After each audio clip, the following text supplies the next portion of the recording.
Salam. Yəqin ki, iş yerinizdə müxtəliflik və bərabər imkanlar kimi sözləri tez-tez eşidirsiniz. Amma heç düşünmüsünüzmü ki, bu iki anlayış əslində tamamilə fərqli mənalar daşıyır? Bax, bu fərqi anlamaq təkcə düzgün terminləri işlətmək deyil, həm də həqiqətən uğurlu bir komanda qurmağın açarıdır. Gəlin bu işə bir aydınlıq gətirək. Elə isə əsas sualımız budur. Müxtəliflik və bərabər imkanlar eyni şeydir, yoxsa yox? İlk baxışdan bəlkə də sadə görünür, amma bu suala verilən cavab əslində bir çox şirkətin bütün strategiyasını kökündən dəyişə bilər. Çünki bilirsiniz, bu terminləri qarışdırmaq ən yaxşı halda boşuna vaxt itkisinə, ən pis halda isə istedadlı insanların şirkətdən getməsinə səbəb olur. Gəlin elə başdan deyim. Xeyr, bu anlayışlar qətiyyən eyni deyil. Onları sinonim kimi işlətmək, bilirsiniz nəyə bənzəyir? Sanki kompasla saatı səhv salırsan. Düzdür, hər ikisi çox faydalıdır, amma tamamilə fərqli məqsədlər üçün istifadə olunur və bu kiçik, amma vacib səhv bir şirkətin bütün mədəniyyət strategiyasını yanlış yola apara bilər. Yaxşı, elə isə gəlin bir-bir baxaq, bu terminlərin pərdə arxasında əslində nə dayanır? Bu fərqi anlayan kimi, inanın, bütün mənzərə gözünüzün önündə daha da aydın olacaq.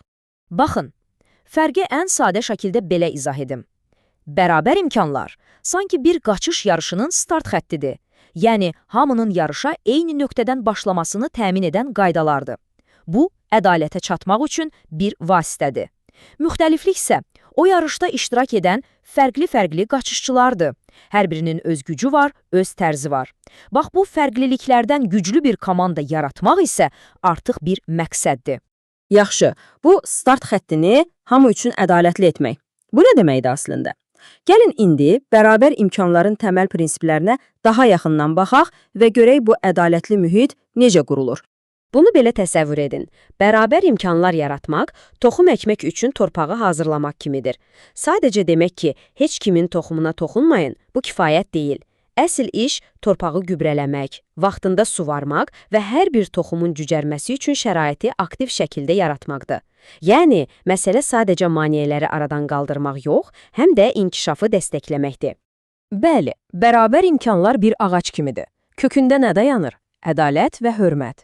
Bəs gövdəsi necə böyüyür? Aktiv fəaliyyətlərlə. Yəni, təkcə ayrı-seçkiliyin qabağını almaqla yox, həm də qeyri-bərabərliyi aradan qaldırmaq üçün çalışmaqla. Hər kəsin inkişafına şərait yaratmaqla. Gördüyünüz kimi bu passiv şəkildə gözləmək deyil, davamlı bir prosesdir. Amma bütün bu qaydaların, siyasətlərin ən pik nöqtəsi, bilirsiniz nədir? İşçinin sistemi olan inamı. Yəni, əgər bir insan ürəyində inanmırsa ki, mən burada sırf bacarığımla, zəhmətimlə irəli gedə bilərəm, o zaman yazılan ən gözəl qaydalar belə boş bir kağız parçasına çevrilir. Hər şey bu inamı yaratmaqla başlayır. Deməli, bərabər imkanlar bizə ədalətli bir oyun meydançası verdi. Çox gözəl. Bəs bu meydançadakı fərqli-fərqli oyunçular komandaya nə qatır? İndi isə gəlin, müxtəlifliyin özündə gizlənən o böyük dəyəri və gücü üzə çıxaraq. Müxtəliflik, bilirsiniz, hava kimidir. O sadəcə var. Biz istəsək də, istəməsək də. Hamımız fərqliyik. Fərqli təcrübələrimiz, fərqli baxışlarımız var. Əsas sual budur. Şirkət bu reallıqdan şikayət edəcək, yoxsa bu küləkdən istifadə edib yelkənlərini dolduracaq?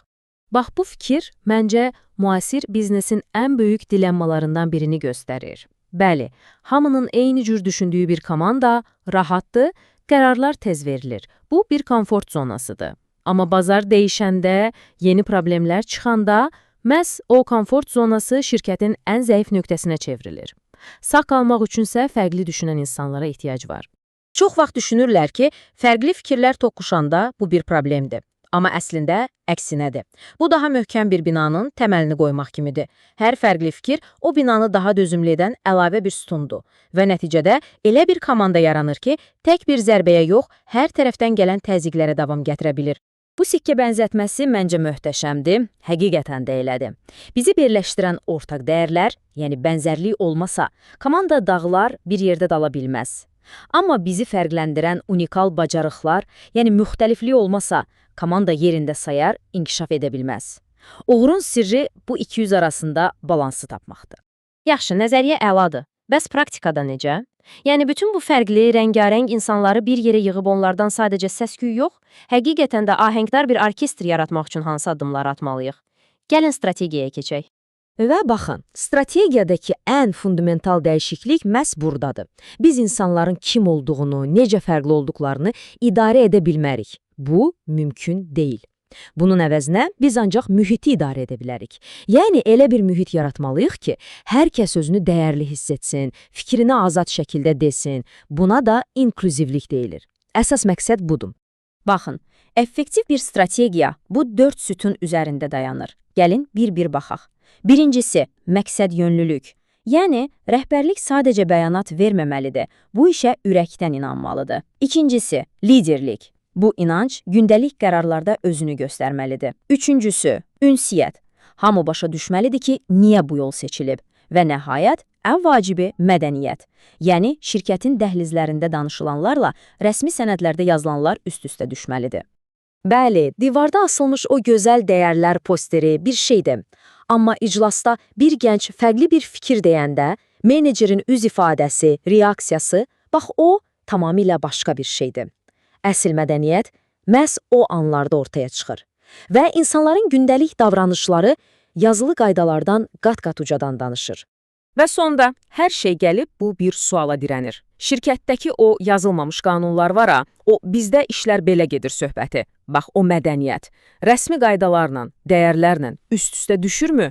Əgər arada uçurum varsa, deməli strategiya sadəcə gözəl bir sözdən ibarətdir. Və indi son olaraq növbəti sizindir. Bir anlıq dayanıb düşünün. Sizin iş yeriniz bu fərqlilikləri həqiqətən bir kapitala, bir gücə çevirə bilir? Yoxsa bütün bunlar sadəcə danışmaq xatirinə danışılan, dəbdə olan boş söhbətlərdir? Bu suala verəcəyiniz səmimi cavab, inanın təşkilatınızın gələcəyini göstərən ən dəqiq proqnozdur.